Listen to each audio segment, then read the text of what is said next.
Robin, thank you very much for those kind and very positive words. And I want to add my own thanks to the speaker, Robin Newton, and his team for sponsoring this afternoon's event and from the ongoing support from the Speaker's Office.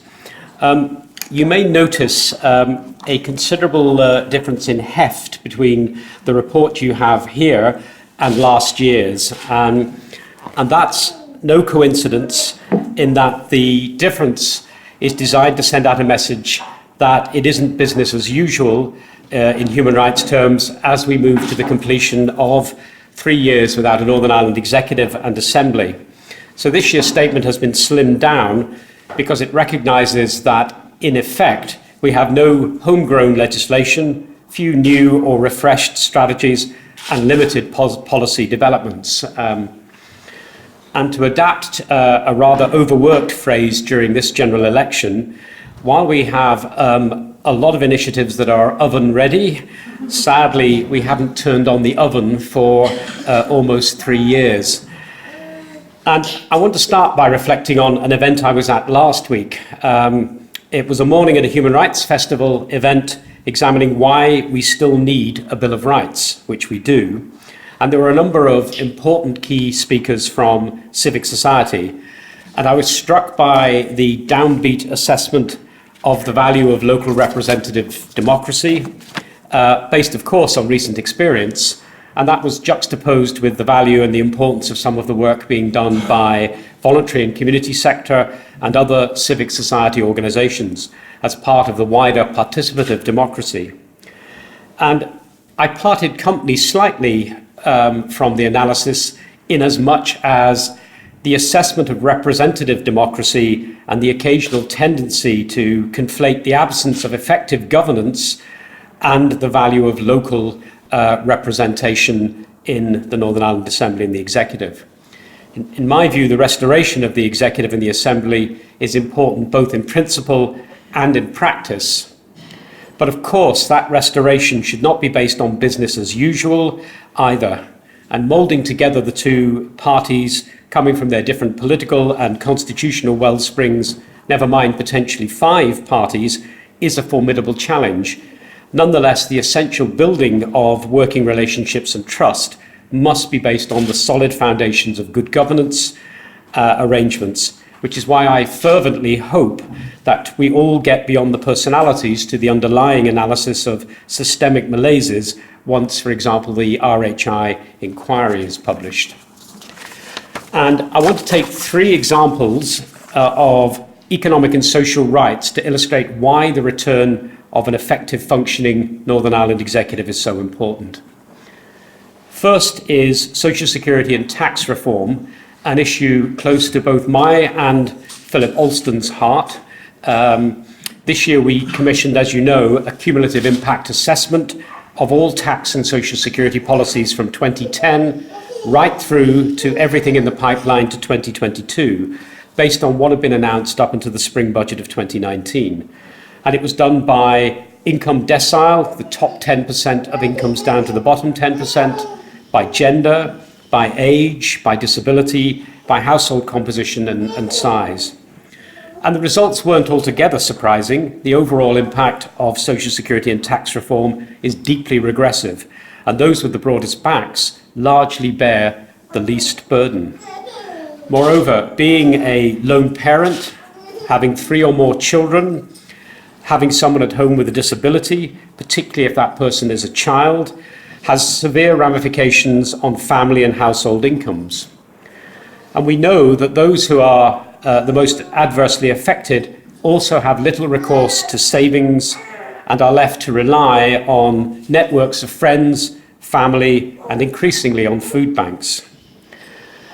Now, as we enter 2020, it's also worth remembering that 2020 was the year that child poverty was going to be eliminated altogether, following the announcement made in a joint speech by Gordon Brown and Tony Blair in 1997.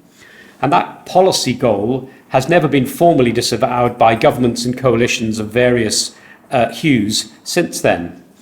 And what the cumulative impact assessment demonstrated was that the policies of the past decade, right through to those planned to 2022, will increase child poverty by 8%, leaving over 1 in 4 children in poverty under what's called the before the housing costs poverty measure, and almost 1 in 3 children if you use the after housing costs measure. The two-child policy, a euphemism that we used to associate with China and family planning, but now associate with UK social security policy. The two-child policy, the 4-year means-tested benefit freeze, and real-term reductions in universal credit work allowances have all had a particularly damaging impact across income distribution at the lower end. And in response, the report that the Commission produced provides a costed, proposed package of refreshed mitigation measures. Inevitably, it's no more than a panacea, though it would keep the bedroom tax, two-child policy and benefit cap for families at bay. It would provide some additional income where it's most needed to carers and families, both those with someone with a disability at home and those without. And most importantly, it would be progressive. It would target resources at households on the lowest income.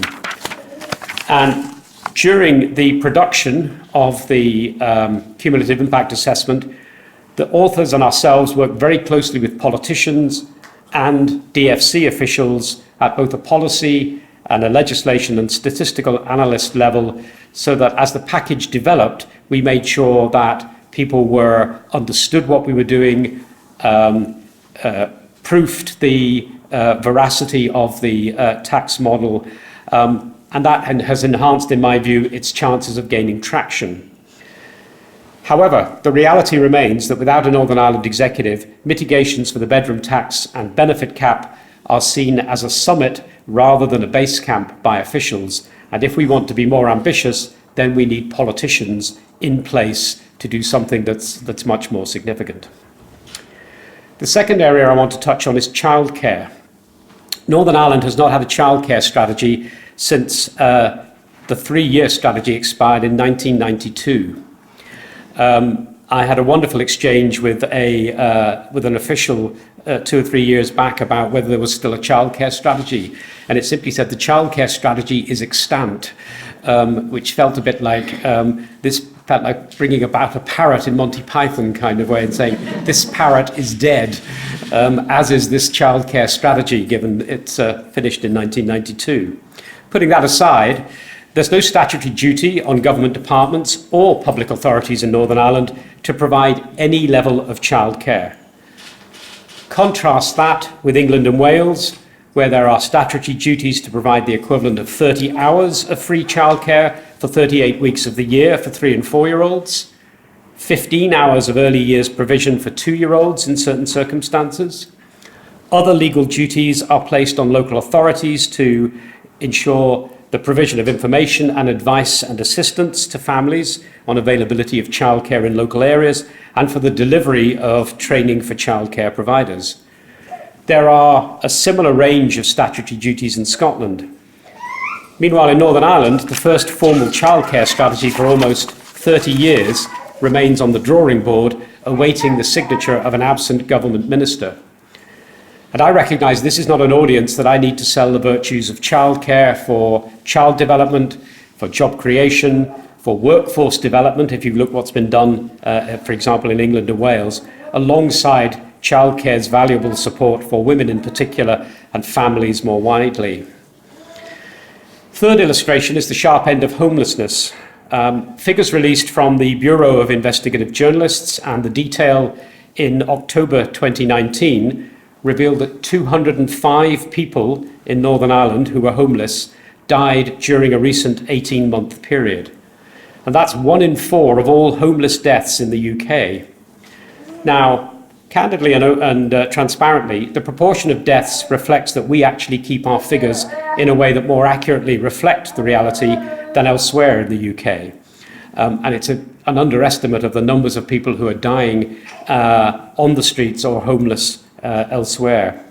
But it's a shocking indictment of our society as we enter the 3rd decade of the 21st century that we have significant numbers of people dying every week who are homeless. And the fact that the average lifespan of a homeless person is less than 45, whether you're a man or a woman.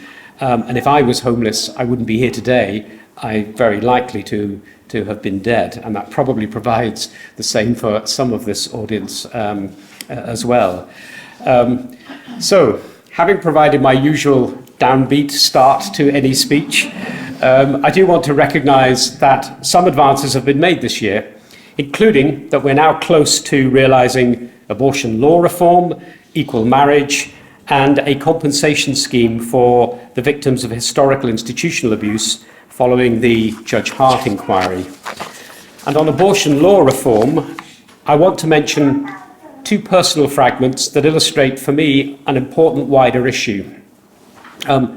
Shortly after the Commission took up the legal challenge against abortion, I was paying the papers in our local newsagent, and I've always had a kind of thank you, and yes, and here's the paper, etc.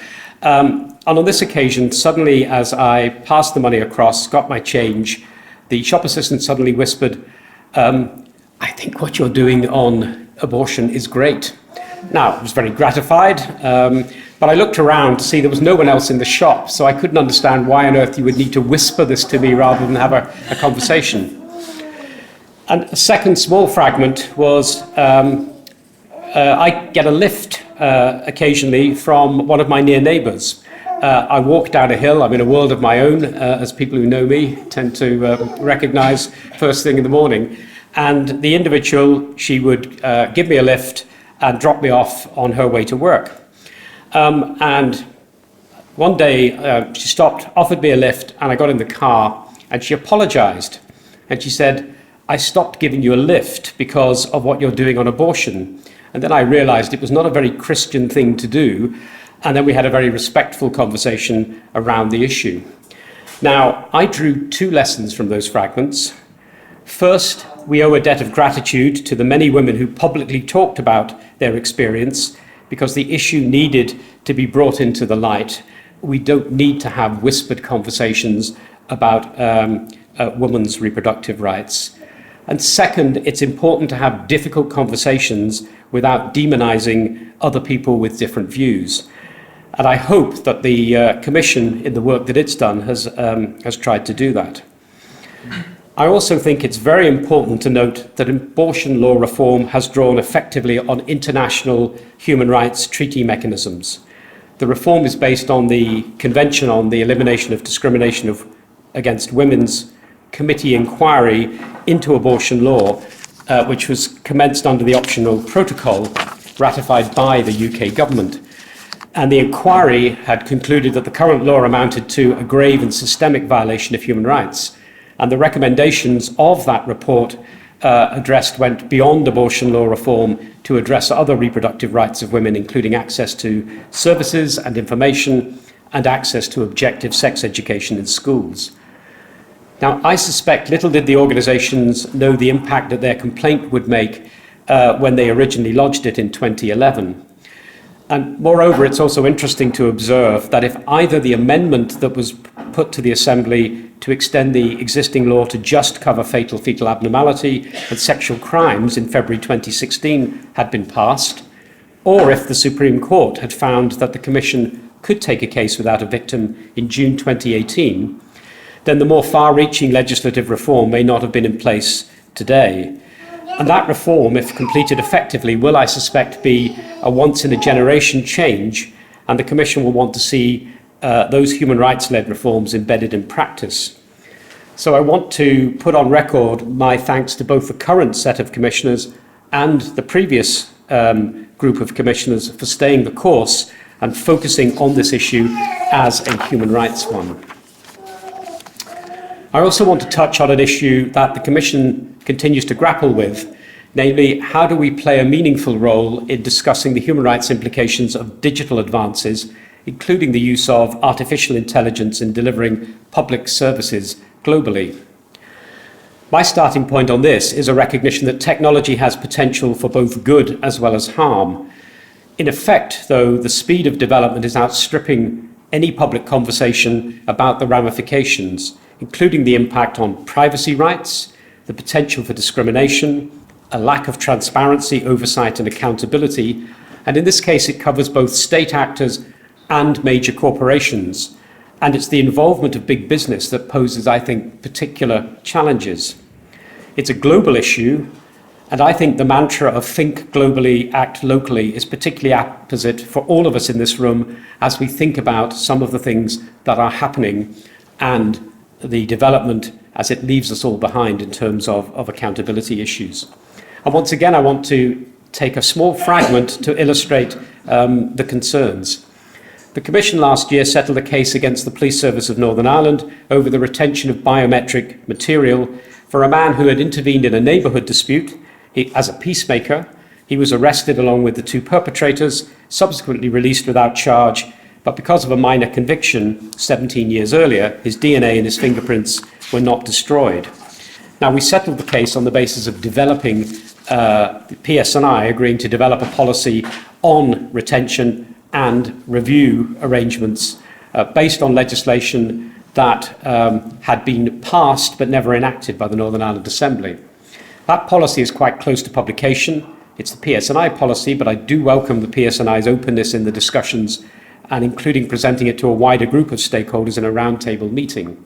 But during our discussions, PSNI told us that they had almost 250,000 people's individual fingerprints in Northern Ireland and around 180,000 people's other biometric data.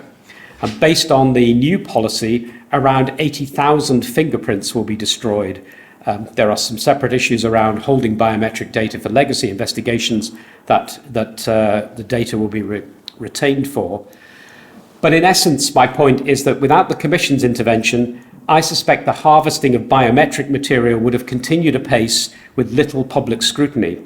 So issues around technological development and its implications are frankly too important for what I call after the event conversations. Finally, the election result last week will see us get Brexit done to first base in any event. The draft EU withdrawal agreement bill contains provisions to restore the intention that the Commission can take cases in its own name and also become a dedicated mechanism alongside the Equality Commission and also through the joint committee with the Irish Human Rights and Equality Commission. That mechanism is designed to monitor, advise and enforce the UK government's commitment to no diminution of rights under the rights, safeguards and equality of opportunity section of the Belfast Good Friday Agreement. And there's a mouthful if ever you heard one. In effect, understanding, interpreting and ensuring the commitment to human rights and equality is realised in practice is going to be a significant challenge for all three of the organisations involved in that. And to date, we've worked very productively with the Equality Commission and the Irish Commission as part of the joint committee. And for me, the litmus test, like the rest of our work, will be on which we'll be judged, is whether we can make a practical and positive difference. So I hope, in conclusion, that when you have a look and read the annual statement, that you're left with a sense that to date, even in the most unpropitious of circumstances, that is exactly what the Commission has done. And I want to finish by thanking my Commissioner colleagues and David and our small, hard-working and very dedicated staff team for everything they've done over the past 12 months. Thank you.